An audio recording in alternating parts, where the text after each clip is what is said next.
Hey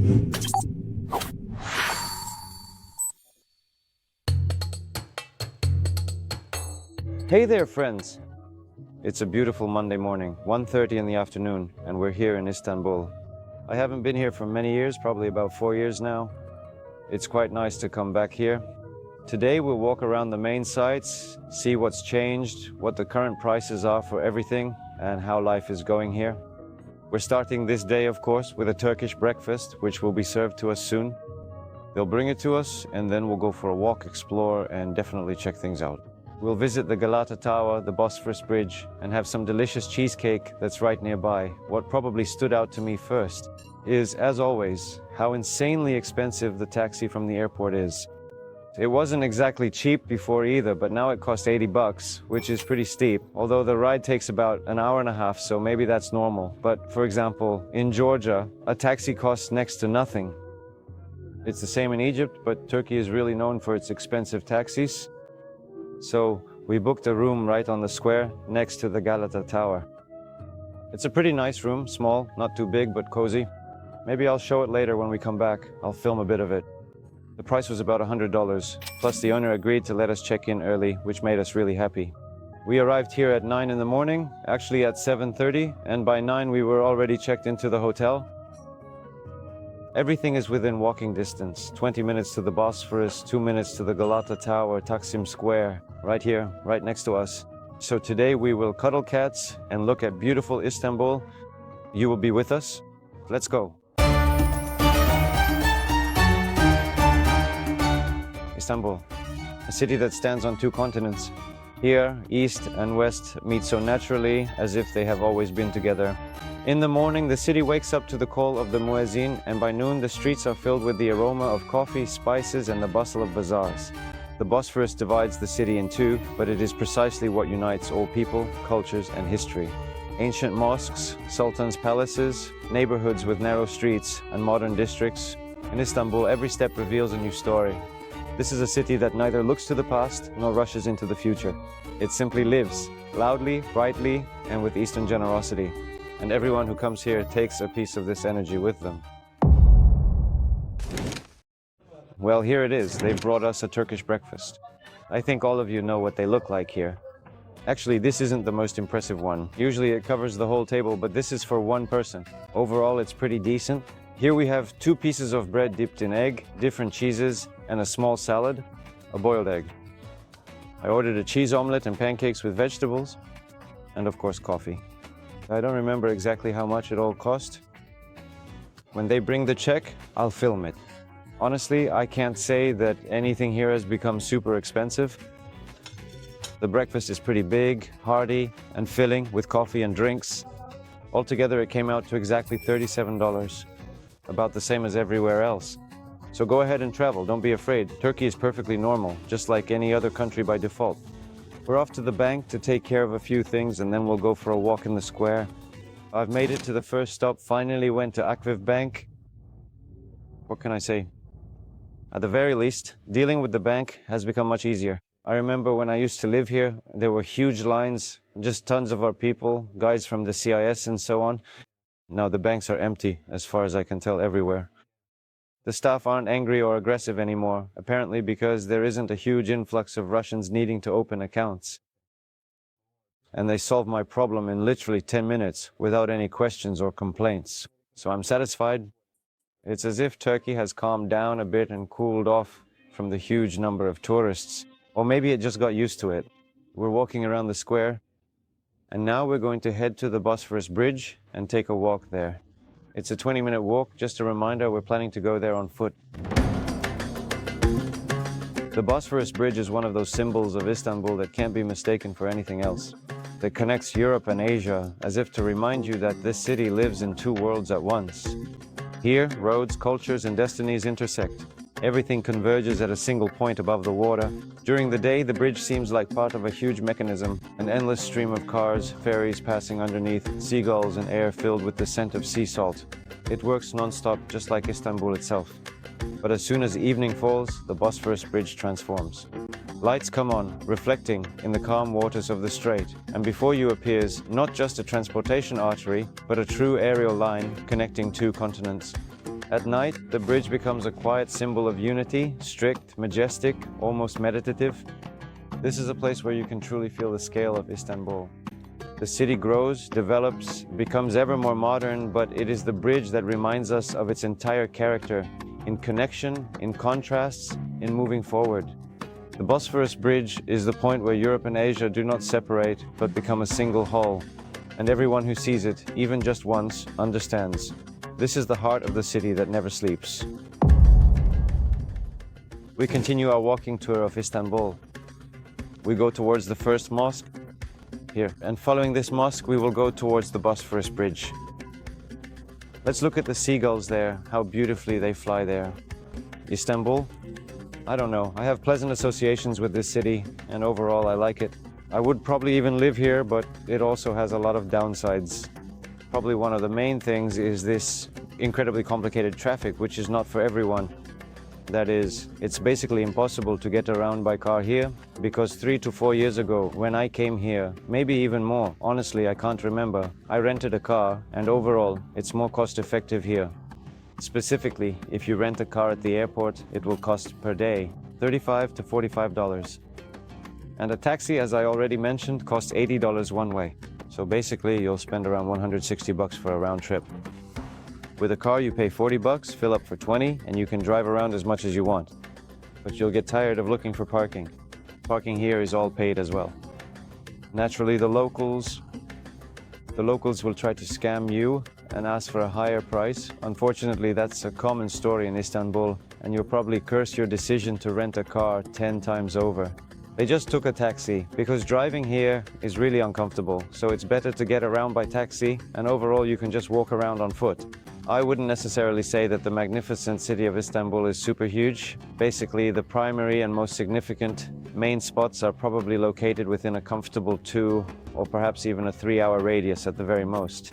You can walk around to these places, stroll through them, and do it either on foot, by car, or even rent scooters and ride them. Today is just going to be a day of cats. A cat tried to bite the camera, and we've reached our first stop. Forgive me, commentators, if I get the name wrong, but I think this is the Dolmabahçe Mosque. Now, there will be a little insert, and then I'll properly tell you everything. The Dolmabahçe Palace is one of the most luxurious symbols of Istanbul. It stands on the shore of the Bosphorus and looks as if it has risen straight out of the water. Marble facades, elegant arches, huge windows reflecting the light of the strait. This palace was built as a symbol of a new era for the Ottoman Empire, a time when the East aspired to European luxury.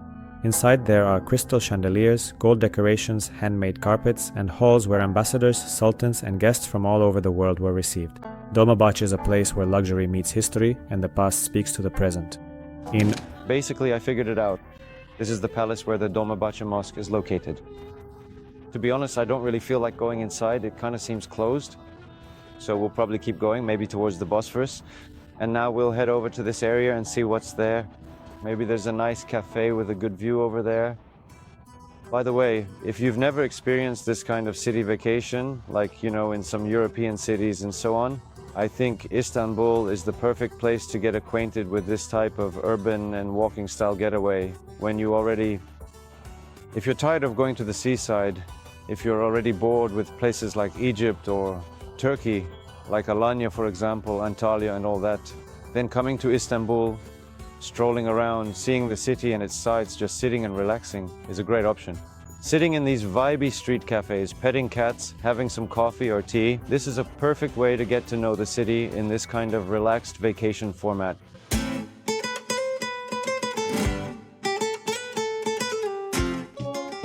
Spanish songs are constantly pursuing me everywhere, it seems. Man, well, this is quite a predicament we've stumbled upon, isn't it? It truly presents a unique set of circumstances that demand our careful consideration and thoughtful reflection.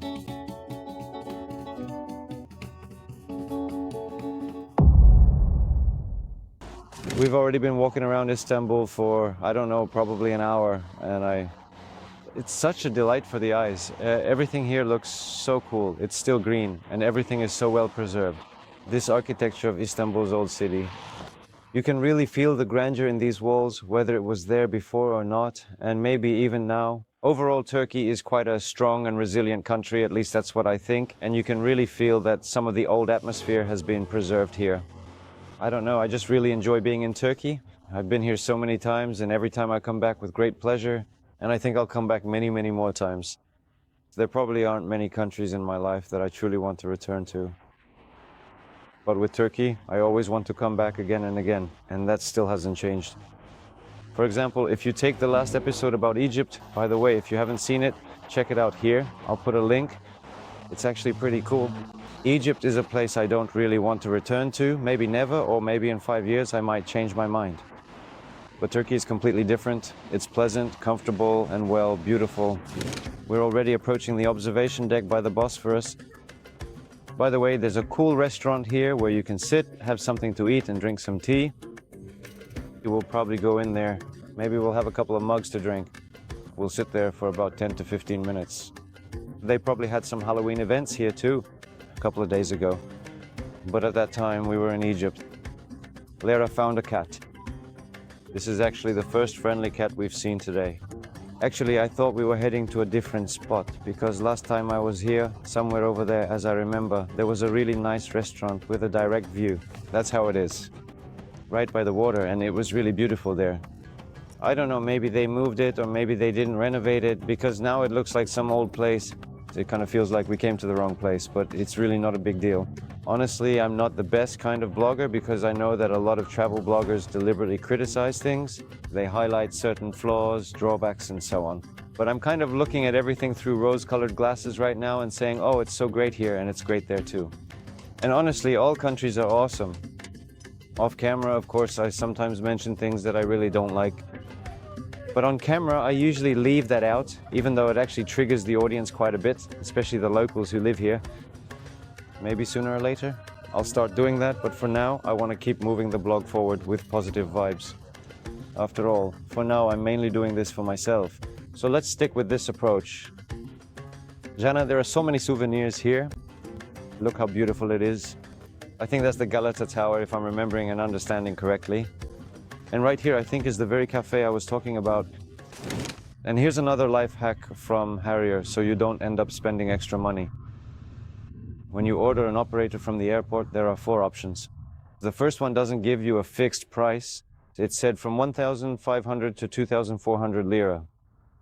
And there was an option with a fixed price for something like 2,800 or so. But I thought, well, 1,500 to 2,400 suits me, so I ordered it, but it did not go through.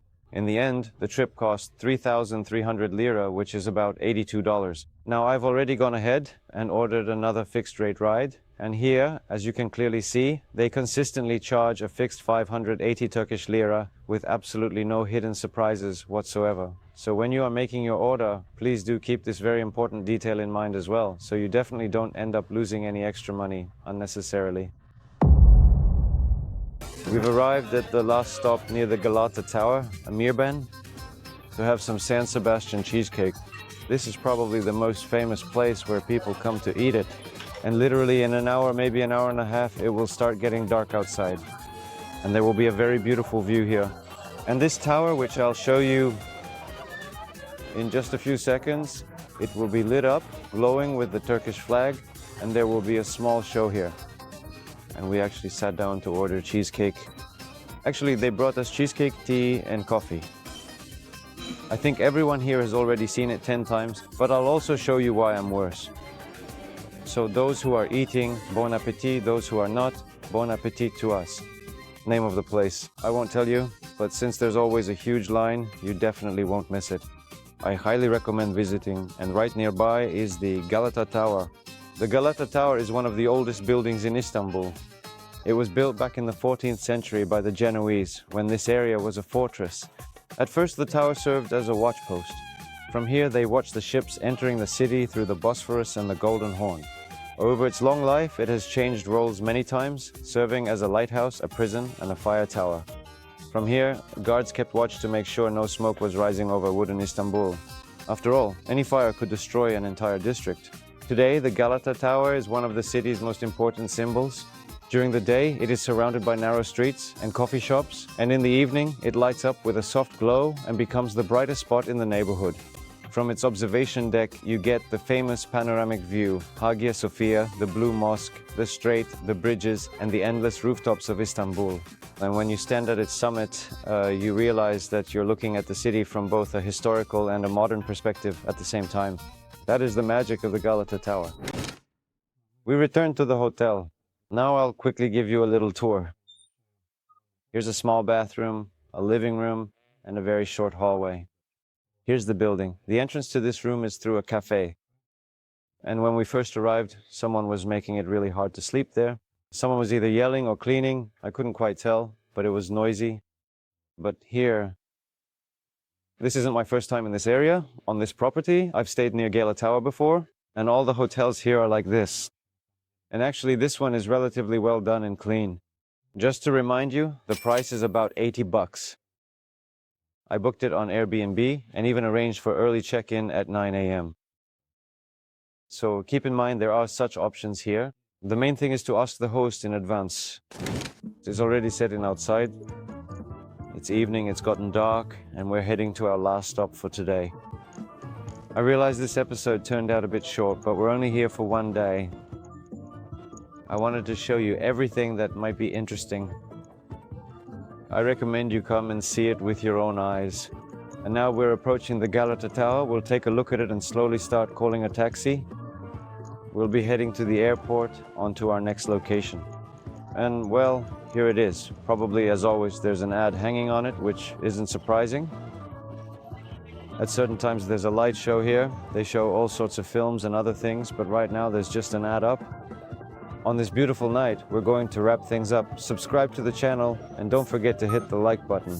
I'm truly glad that you watched this entire episode. If you take the time to leave a thoughtful and detailed comment that genuinely helps promote this video, I'll really appreciate it. And there will still be plenty of other interesting things here for you to discover.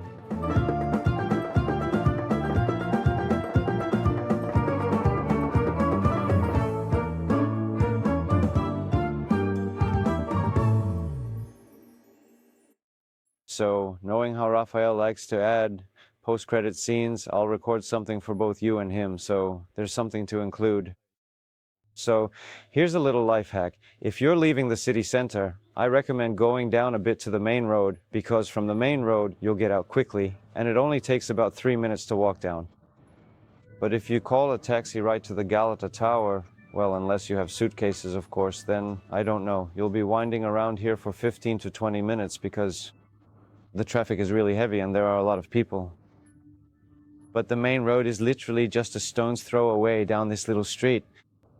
And that's it. And you're there,